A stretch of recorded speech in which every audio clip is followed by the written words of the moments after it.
Hi കൂട്ടുകാരെ, ഒരു കുഞ്ഞു വീഡിയോയിലേക്ക് എല്ലാവർക്കും സ്വാഗതം. ഈ വീഡിയോയിൽ ഞാൻ പൊന്മുടി പോയ ചെറിയ ചെറിയ വിശേഷങ്ങളൊക്കെയാണ് കേട്ടോ ഉൾപ്പെടുത്തിയിരിക്കുന്നത്.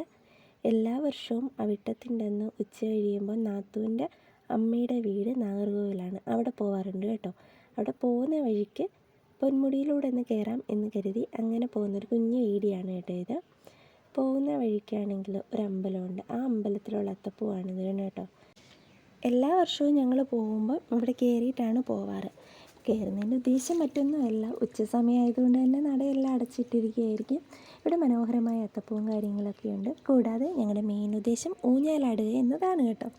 അങ്ങനെ ഞങ്ങൾ കയറി ഇവിടെ ഊഞ്ഞാലൊക്കെ ആടി ഫോട്ടോസും കാര്യങ്ങളൊക്കെ എടുത്ത് പുറത്ത് നിന്ന് തൊഴുതിന് ശേഷം ആണ് ഞങ്ങൾ എല്ലാ വർഷവും പോകാറ്. അങ്ങനെ ഈ വർഷവും ഞങ്ങൾ പതിവ് തെറ്റിച്ചില്ല. അങ്ങനെ ഓണമൊക്കെയല്ലേ, ഒരു ഊഞ്ഞാലൊക്കെ ആടണ്ടേ. അങ്ങനെ ഊഞ്ഞാലൊക്കെ ആടിയതിന് ശേഷം ഞങ്ങൾ തിരിച്ച് പോകാൻ ഇറങ്ങി കേട്ടോ. പോകുന്ന വഴിക്ക് ഈ ചായക്കടയിൽ കയറി ചായയും ബജ്ജിയൊക്കെ കഴിച്ചു. അപ്പോൾ ഇതാ ഒരു പൂച്ചക്കുട്ടി ഇവിടെ ഉണ്ട് കേട്ടോ. ഇവിടെ വരുന്ന ആൾക്കാരൊക്കെ എന്തെങ്കിലും സ്നാക്സും കാര്യങ്ങളൊക്കെ ഇട്ടുകൊടുക്കും. അങ്ങനെ ചായ കുടിയൊക്കെ കഴിഞ്ഞതിന് ശേഷം വീണ്ടും ഞങ്ങളുടെ യാത്രകൾ ആരംഭിച്ചു. നല്ല ഭംഗിയുണ്ടായിരുന്നു കേട്ടോ. തിരക്കൊക്കെ വളരെ കുറവായിരുന്നു, ഓണമൊക്കെ അല്ലേ, അതുകൊണ്ട് തിരക്കൊക്കെ കുറവായിരുന്നു. ഇതാണ് കേട്ടോ പൊന്മുടിയിലോട്ട് പോകുന്ന റൂട്ട്. ഞങ്ങൾ സാധാ പോകുമ്പോൾ 2 മണിക്കൂർ കൊണ്ടൊക്കെ അങ്ങ് എത്താറുണ്ട്. പക്ഷേ ഇത് റോഡ് പണി നടക്കുന്നതാണ്, ഞങ്ങൾ റൂട്ട് തിരിച്ചാണ് വിട്ടത്. ഞങ്ങൾ ഈ വിതുര വഴിയിട്ടാണ് കേട്ടോ പോയത്. പോകുന്ന വഴിക്ക് ദാണ്ട് അവിടെ ഒരു മ്ലാവൊക്കെ നിൽക്കുന്നു. അങ്ങനെ അതിനെയൊക്കെ കണ്ടു ഞങ്ങൾ പൊന്മുടിയിലെത്തി. നല്ല ക്ലൈമറ്റായിരുന്നു കേട്ടോ. ഒരു ഉച്ചയായപ്പോൾ ഞങ്ങൾ ഇറങ്ങിയാലും റൂട്ട് തിരിച്ച് വിട്ടതൊക്കെ കാരണം ഞങ്ങൾ നല്ല ലേറ്റായിരുന്നു അങ്ങ്. നല്ല തണുപ്പും നല്ല തിരക്കും ഉണ്ടായിരുന്നു കേട്ടോ. നല്ല തിരക്കെന്ന് വെച്ചാൽ അവധി ദിവസങ്ങളൊക്കെ ആയതുകൊണ്ട് തന്നെ അതനുസരിച്ച് നല്ല ആളുണ്ടായിരുന്നു കേട്ടോ. ഞങ്ങൾ ചെന്നപ്പം തന്നെ അത്യാവശ്യം നല്ല രീതിയിൽ മഞ്ഞൊക്കെ ഇറങ്ങിയിട്ടുണ്ടായിരുന്നു. കയറി പോകുമ്പോൾ തന്നെ നല്ല കുളിരുകയായിരുന്നു കേട്ടോ ശരീരമെല്ലാം.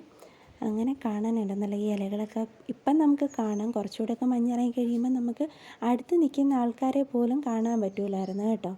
ഇപ്പോൾ ഒരു ഏകദേശം ഒരു 5 മണി ആ ഒരു ടൈമൊക്കെ ആയി ഞങ്ങളവിടെ എത്തി.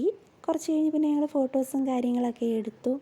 വീഡിയോസും ഫോട്ടോസും പിന്നെ നമ്മളുടെ മെയിൻ അതാണല്ലോ, നമ്മൾ എവിടെ ചെന്നാലും വീഡിയോസും ഫോട്ടോസും ആണല്ലോ നമ്മൾ മെയിനായിട്ട് എടുക്കാറ്.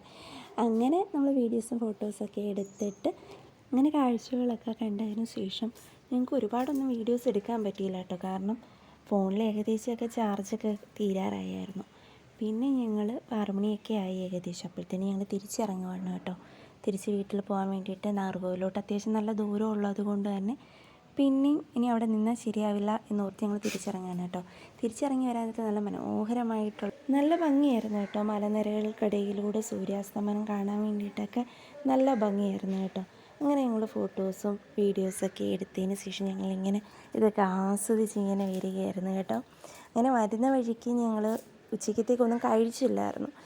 രാവിലെ താമസിച്ച് കഴിച്ചുകൊണ്ട് തന്നെ ഉച്ചയ്ക്ക് ഞങ്ങൾ കഴിക്കാൻ ലേറ്റായി. അങ്ങനെ ഞങ്ങൾ പൊതി കെട്ടി എടുത്തിട്ടുണ്ടായിരുന്നു. ഈ കാഴ്ചകളുടെയൊക്കെ ഇതിൽ നമുക്ക് അന്നേരം വിശപ്പൊന്നും തോന്നിയില്ല. പക്ഷേ ഇറങ്ങി വന്നപ്പോഴത്തേനും നല്ല വിശപ്പൊക്കെ ആയി. പിന്നെ ഇടയ്ക്ക് വെച്ച് ഞങ്ങളിങ്ങനെ കൊണ്ടുപോയി പൊതി കൊണ്ടുപോയായിരുന്നു. പൊതിയൊക്കെ കഴിച്ചതിന് ശേഷം വീട്ടിലോട്ട് വരുന്ന വഴിക്ക് നെട്ട ചെക്ക് പോസ്റ്റായിരുന്നു കേട്ടോ. അങ്ങനെ ചെക്ക് പോസ്റ്റൊക്കെ കഴിഞ്ഞു ഞങ്ങൾ വീടെത്താറായി കേട്ടോ. അടുത്താണ്, അധികം ദൂരം നെട്ടയും കഴിഞ്ഞിട്ട് പിന്നെ അധികം ദൂരം ഇല്ലായിരുന്നു കേട്ടോ. അങ്ങനെ ഞങ്ങൾ വീട്ടിലെത്തി കേട്ടോ. ഇതാണ് എൻ്റെ ഇന്നത്തെ കുഞ്ഞൊരു വീഡിയോ. കണ്ടിഷ്ടപ്പെട്ടാൽ സപ്പോർട്ട് ചെയ്യുക, ലൈക്ക് ചെയ്യുക, ഷെയർ ചെയ്യുക. Thank you.